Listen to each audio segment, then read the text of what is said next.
இப்போ மணி ஐஸ்டி season 3யோட episode 6.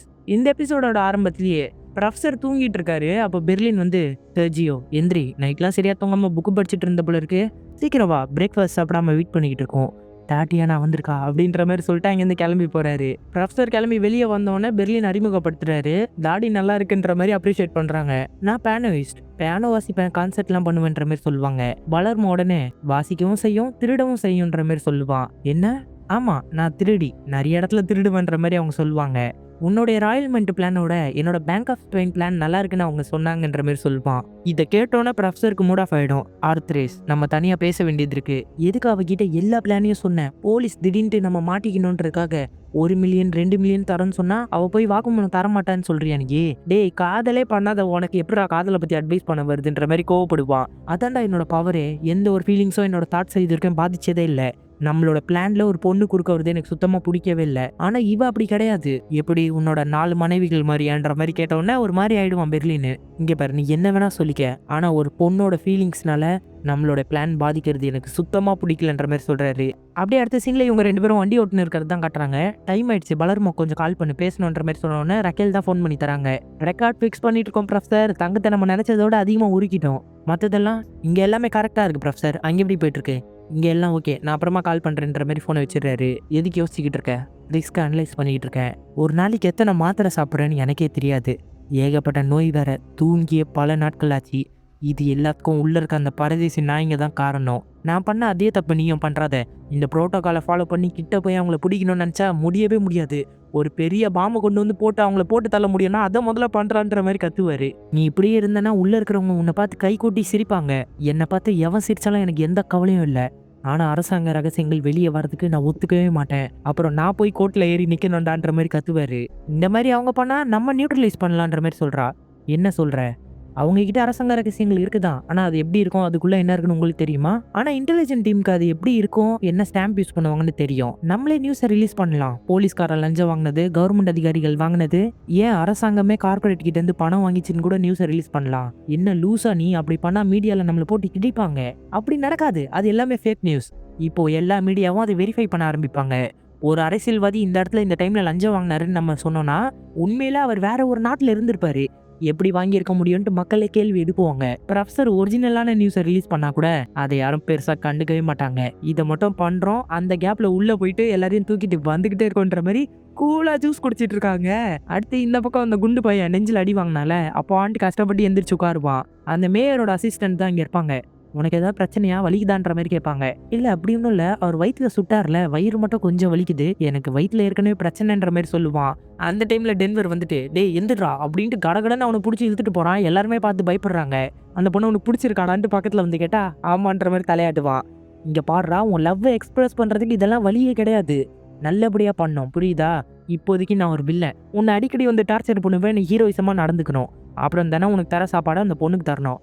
அப்படிலாம் பண்ணா தானே கரெக்ட் பண்ண முடியும். நீ என்னடா கக்கூஸை பத்தி பேசிட்டு இருக்கேன்ட்டு பயங்கரமா லெக்சர் எடுப்பான். நான் வேணும்ட்டு பண்ணல, அப்போ சுட்டு ஒரு பெரிய சீனை கிரியேட் பண்ணல, கொஞ்சம் டென்ஷனா இருந்தேன், அதுக்காக தான் அப்படி பண்ணிட்டேன். பரவாயில்ல மிஸ்டர் டென்வர், உங்களுக்கே 1008 பிரச்சனை இருக்கும், எவ்வளவு பெரிய கொள்ளையில அடிக்கிறீங்கன்ற மாதிரி சொல்லுவான். சரி போ, பாத்ரூம்ல போய் எல்லாத்தையும் டவுன்லோட் பண்ணிட்டு வா, அப்புறமா நம்ம பேசிக்கலான்ற மாதிரி சொல்லி அமுச்சு வைக்கிறான். அடுத்து ப்ரொஃபசர் வண்டியில போயிட்டு இருக்கும்போது எஃப்எம்ல நியூஸ் ஓடிக்கிட்டு இருக்கு. அரசாங்கத்துக்கு சம்பந்தப்பட்ட பெரிய பெரிய ரகசியங்கள்லாம் கொள்ளைக்காரங்க மூலமா இப்போ நமக்கு வந்திருக்கு, அதை எல்லாத்தையும் நாங்க படிக்கிறோன்ற மாதிரி சொல்றாங்க. இதை கேட்டோன்னே ப்ரொஃபசருக்கு புரிஞ்சிருச்சு, இன்டர்நெட் ஃபுல்லா இப்போ அந்த நியூஸ் தான் ட்ரெண்டிங் ஆயிட்டு இருக்கு, இதை கண்டிப்பா அந்த அலிஷா தான் பண்ணியிருப்பா. அது மட்டும் இல்ல, இப்போ அவங்க உள்ள இறங்க போறாங்கன்ற மாதிரி ப்ரொஃபசர் சொல்றாரு. இப்போ ஹாலஜன் கேஸை யூஸ் பண்ண போறாங்க. அது அந்த பேங்க் உள்ள அமிச்ச 30 நிமிஷத்துல எல்லாருமே மயங்கிடுவாங்க. உள்ள போய் அவங்களை தூக்குறோன்ற மாதிரி பேசிட்டு இருக்காங்க. அடுத்து உடனே ப்ரொஃபசர் பலர்மோ கால் பண்ணி, பலர்மோ அவங்க உள்ள இறங்க போறாங்க, எப்போ எப்படி அட்டாக் பண்ணுவாங்க அது எனக்கு எதுவுமே தெரியாது, வெயிட் பண்ணு, நான் முடிஞ்ச அளவுக்கு தகவலை சேகரிச்சு சொல்றேன்ற மாதிரி சொல்றாரு. அதே டைம்ல ரக்கேல் வெளியே சைக்கிள்ல சுத்துற ஒரு கால் பண்ணி, பேங்கை நோக்கி போ, அங்கே ஏதாவது மூவ்மெண்ட்ஸ் தெரிஞ்சா எனக்கு சொல்லுன்ற மாதிரி சொல்றாங்க. இந்த கார் 90 கிலோமீட்டர்ஸ்க்கு முன்னாடி நம்மளை ஃபாலோ பண்ணிட்டு வந்தது, மறுபடியும் இதே கார் வந்திருக்குன்ட்டு ஃபார்ம் ஹவுஸ் ஏரியாக்குள்ள வண்டியை விட்டுறாரு. அதே வண்டி தான் எப்படி சொல்றேன்னு ப்ரொஃபசர் பயங்கர பதட்டமா இருக்காரு. அதே நம்பர் தான், நான் பார்த்த சொன்னா உனக்கு புரியாதா, இப்போ எதுக்கு நீ டென்ஷன் ஆகுற? இங்க பாரு, இப்போ அதை பத்தி பேசாதன்னு சொல்லும்போது ஒரு மரத்துல ஆண்டனா தட்டி கீழே ஊந்துருதுங்க. ஆண்டனா ஊந்துருச்சு அப்படின்னும் போது இவர் பலர்மோக்கு கான்டாக்ட் பண்ண ட்ரை பண்றாரு, கான்டாக்டே பண்ண முடியல. ஆண்டனாவை எடுத்துட்டு வந்து வண்டிக்குள்ள போட்டு போலான்னு பார்த்தா வண்டி சேர்ல வேற மாட்டிக்கிச்சு. வண்டி எடு ரக்கேல், நான் வண்டியை தள்ளுறேன்ட்டு பின்னாடி இந்த வண்டியை தள்ளிக்கிட்டு இருக்காரு. ரக்கேலாம் வண்டி எடுக்க ட்ரை பண்றாங்க. ஆனா சேத்துல நல்லா மாட்டிக்கிட்டு இருக்கு. அப்போ வீட்டுக்குள்ள இருந்து ஒருத்தர் வராரு. அப்போ வெளியே வாங்களேன், ப்ரொஃபசர் வந்திருக்காருன்ற மாதிரி சொல்றாரு. இவர் கொஞ்சம் பிசிக்கல் சைல்டு மாதிரி பேசுவாரு. ஃபேமிலியில இருக்க எல்லாருமே வந்துட்டு இங்க எதுவும் ஏர் பலூன் பறக்கிற மாதிரி தெரியலையே. அப்போ ஒருத்தர், என்ன வண்டி சேத்துல மாட்டிருக்கா, சரி வாங்கப்பா ப்ரொஃபசருக்கு ஹெல்ப் பண்ணலான்னு எல்லாருமே சேர்த்து வண்டியை தள்ளி வெளியே எடுக்க ட்ரை பண்ணிட்டு இருக்காங்க. அந்த டைம்ல அங்கே ஒரு போலீஸ் கார் வருதுங்க. ப்ரொஃபசர் அதை பார்த்தோன்னே பயந்துடுறாரு. பேங்க்குள்ள கண்ணை வச்சுட்டு சுத்திட்டு இருந்தவங்களாம் முன்னாடி ஹாஸ்டேஜா இருந்தவங்க தானே. மக்கள் எல்லாருமே கேள்வி கேட்க ஆரம்பிச்சிருவாங்க. எனக்கு வேலை கொடுத்துட்டாங்க, மூடிட்டு உட்காருங்கன்ற மாதிரி எல்லாரையும் மிரட்டிக்கிட்டு இருக்கான். அவங்க உள்ள இறங்க போறாங்க. அவங்க உள்ள வந்து அவங்களுக்கு பயங்கரமான பதிலடி தரணும். முதல்ல இந்த கண்ணை வச்சு வரவேற்கிறோம். அடுத்து 2வது யூனிட் வரும்போது அவங்கள போட்டு தள்ளுறோன்னு மிசைல் லான்ச்சர்லாம் எடுத்து காட்டுறாங்க. ப்ரொஃபஸரா இப்படி பண்ண சொன்னாரு. இல்ல ப்ரொஃபஸர் என்னால கான்டாக்ட் பண்ண முடியல. ஏதாவது டெக்னிக்கல் கிளிச்சா இல்ல அவருக்கு பிரச்சனையான்னு எனக்கு தெரியல. நான் தான் இப்போ லீடர். நான் சொல்றதா நீங்க கேட்டாகணும். யாரை தாக்க போற? வெளியே இருக்க நம்ம மக்களையா? அவங்க மேல பணமொழி தூவிட்டு தான் நம்ம உள்ளே வந்திருக்கோம். நம்ம இந்த மாதிரி தீவிரவாதிகளா இப்போ மாறக்கூடாது. ப்ரொஃபஸரும் அந்த விஷயத்தை விரும்ப மாட்டாரு. டைம் வாங்கணும்னு தான் நினைப்பாரு. இங்கே பாடுறா, கண்ணை பார்த்தாலே துள்ளி குதிச்சுட்டு வர டோக்கியோவா இப்போ கண்ணை பார்த்து பயப்படுறா? ஒரு விஷயத்த புரிஞ்சுக்க டோக்கியோ, நம்ம என்னதான் அமைதி காத்து ஆட்களை வெளியே விட்டாலோ அவங்க ரியோவை ரிலீஸ் பண்ண போறது கிடையாது. நம்ம உயிரியாவது நம்ம காப்பாத்திக்கணும். நம்மள உள்ள வந்து அவங்க போட்டு தள்ளிட்டு போயிட்டே இருப்பாங்கன்ற மாதிரி பயங்கரமா கத்துறான். இதை கேட்டோன்னே வேற வழி இல்லாம எல்லாருமே போய் கண்ணை எடுக்க ஆரம்பிக்கிறாங்க. இவங்க வெப்பன்ஸ் எடுத்துட்டு போகும்போது டோக்கியோவை அங்கேயே விட்டு போயிடுறாங்க. டோக்கியோ ரொம்பவே கஷ்டப்படுறா. அவ எப்பவுமே இப்படி பண்ண மாட்டா. ஏன் இப்படி பண்றான்றதுக்கு ஒரு சின்ன பிளாஷ்பேக் போய் பார்ப்போம். இவங்க பிளான் போட்ட டைம்ல சின்சினாட்டிக்கு பிறந்த நாள். அந்த பிறந்த நாளைக்கு எல்லா அரேஞ்ச்மெண்ட்டும் பண்ணிட்டு இருந்திருக்காங்க. அந்த இடத்துல ஹெல்சிங்கி குழந்தை கூட பயங்கரமா விளையாடிட்டு இருக்கான். டென்வரும் அடி வாங்கிட்டு விழுற மாதிரி நடிப்பான். அப்பாவை சுடக்கூடாது, போலீஸ் தான் சுடணுன்ற மாதிரி ஹெல்சிங்கி சொல்வா. அம்மா உடனே இது கன் கிடையாதுப்பா, கிட்டார், வா நம்ம வாசிக்கலான்ட்டு குழந்தைக்கு நல்ல விஷயமா சொல்லி கொடுத்துட்டு இருப்பாங்க. இதெல்லாம் பார்த்து டோக்கியோ ரொம்ப வருத்தப்படுவா. நைரோபி வந்துட்டு, இங்க பார், உன் மூஞ்சில இருக்கு தெரியுமா ஒரு கில்ட்டினஸ், அதை தூக்கி போட்டுரு. முதல்ல பழைய டோக்கியோவா மாறு. எல்லாருமே நீங்க சந்தோஷமா இருந்தீங்கல்ல ஒரு இடத்துல. ஆனா எனக்காக தான் இப்போ ஒண்ணு கூடி பெரிய பிரச்சனையில மாட்டிக்க போறீங்க. முதல் தப்பு பண்ணது யார் தெரியுமா? ப்ரொஃபசர் தான். உன்ன மாதிரி ஒரு ஆளை போய் அந்த தனிப்பட்ட ஐலாண்ட்ல அடைஞ்சு கிடக்க சொன்னா முடியுமா? நீ ஒரு சுதந்திர பறவை. உனக்கு அந்த ஐலாண்ட் பிடிக்கலையா, நகரத்துக்குள்ள போ. இந்த உலகமே பிடிக்கலையா, பறந்து ஸ்பேஸுக்கு கூட போ. 2வது தப்பானது அந்த ரியோ பையன் உனக்கு ஃபோன் பண்ண ட்ரை பண்ணா. அதை விட முக்கியமா உனக்கு உதவி பண்ணலாம் நாங்க வரல. எத்தனை நாள் தான் மொழி தெரியாத ஊர்ல ஒருத்தர் மூஞ்சியே பார்த்துக்கிட்டு இருக்கிறது? நம்ம திரும்ப ஒன்று சேரணுன்றது தான் என்னோட ஆசையும். இதுக்கப்புறம் உன் கில்ட்டினஸை தூக்கி போட்டு ஜாலியா இறங்குன்ற மாதிரி பயங்கரமா மோட்டிவேட் பண்றா. கேக்லாம் ஊதி பார்ட்டி ஆரம்பிச்சிடுறாங்க. பகோட்டோக்கா அந்த இடத்துல ஃபுல்லா வெஜ்ஜா இருக்கிறத பார்த்தோன்னே டென்ஷன் ஆயிடுவான். நான் நான்வெஜ் தான் சாப்பிடுவேன்ட்டு நான்வெஜ்ஜோட அருமையை பத்தி பேசிட்டு இருப்பான். எல்லாருமே சந்தோஷமா பேசிட்டு இருக்கும்போது டோக்கியோ, ப்ரொஃபசர் நம்ம பேங்க்ல இருந்து உயிரோட வரதுக்கு எவ்வளவு சதவீதம் வாய்ப்பு இருக்குன்ற மாதிரி கேட்பா.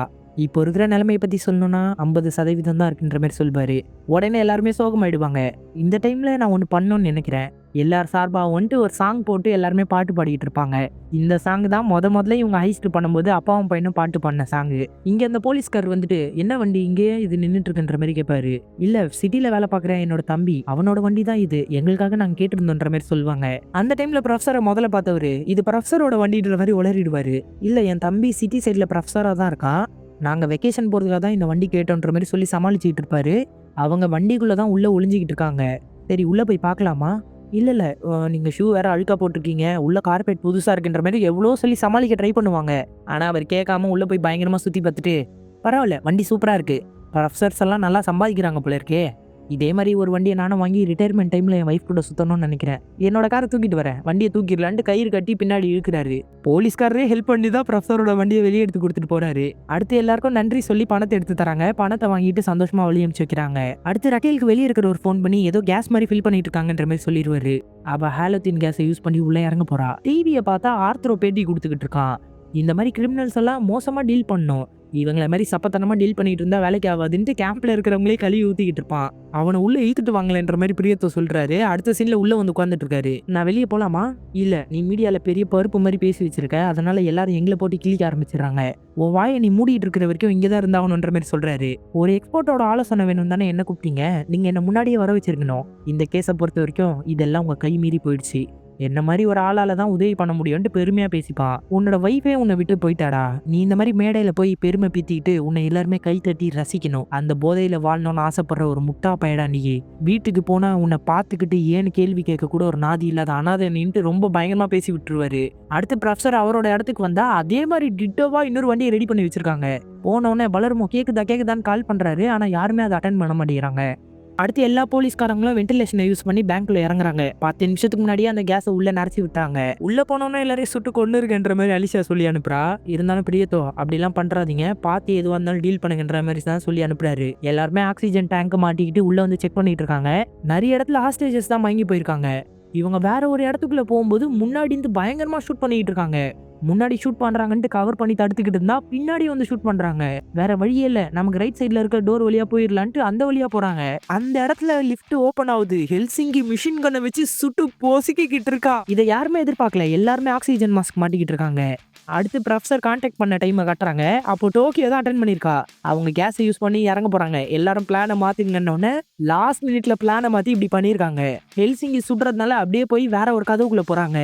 அந்த இடத்துல பார்த்தா ஒரே லேசர் லைட்ஸா இருக்கு. இங்க பாருங்க பசங்களா, 40 கிலோ வெடி மருந்த பிரிச்சு இந்த ரூம்குள்ள செட் பண்ணி வச்சிருக்கோம். பாசக்கார கம்பிங்க எல்லாமே ஒண்ணுக்கு ஒண்ணு கனெக்ஷன். ஒருத்தனை தொட்டா இன்னொருத்தர் ரியாக்ட் பண்ணிடுவான். இந்த ரூமே வெடிச்சு சதறி எல்லாருமே செத்துருவீங்க. சாக மாட்டீங்கன்னு நினைக்கிறேன். ஒழுங்கா சரண்டர் ஆயிடுறீங்களான்ட்டு கெத்தா மாட்டுவாங்க. இதுக்கப்புறம் என்ன பண்ண முடியும் அவனுங்களால அப்படின்ற மாதிரி கண்ணை கொடுத்து சரண்டர் ஆயிடுறாங்க. இங்க கேம்புக்குள்ள அவங்க போய் ரொம்ப நேரம் ஆச்சு. கன் சுடுற சத்தம்லாம் கேட்டுச்சு. என்ன ஒரு தகவலும் காணோன்ற மாதிரி பேசிட்டு இருப்பாங்க. அந்த டைம்ல ப்ரொஃபசர் கால் அடிக்கிறாரு. உள்ள போனவங்களுக்கு என்னாச்சுன்னு வருத்தப்படுறீங்களோ? கவலைப்படாதீங்க, உள்ள வந்தவங்க சூப்பரா தான் சமாளிச்சாங்க. ஆனா கொஞ்சம் காம்ப்ளிகேட் ஆயிடுச்சு. அவங்க இப்போ எங்கிட்ட மாட்டிக்கிட்டாங்கன்னு சொல்லும் போது இவங்க ஆடி போயிடுறாங்க. நான் வேணா ஒரு வீடியோ அனுப்புறேன் பாருங்களேன்னு அவங்கள ஜட்டியோட உட்கார வச்சு வீடியோ எடுத்து அனுப்பிச்சு வச்சிருக்காங்க. நாங்க உங்களை பத்திரமா தானே பாத்துக்கிறோம். ஆமா, இவங்க எங்களை சேஃபா தான் பாத்துக்கிறாங்க. அப்புறம் வேற ஒரு விஷயம் சொன்னோமே, அதை பண்ற என் செல்லா குட்டின்ட்டு தடவி கொடுத்துட்டு இருக்காங்க. என்னன்னு பார்த்தா இவங்க பாடுவாங்க தெரியுமா, புரட்சி பாட்டு.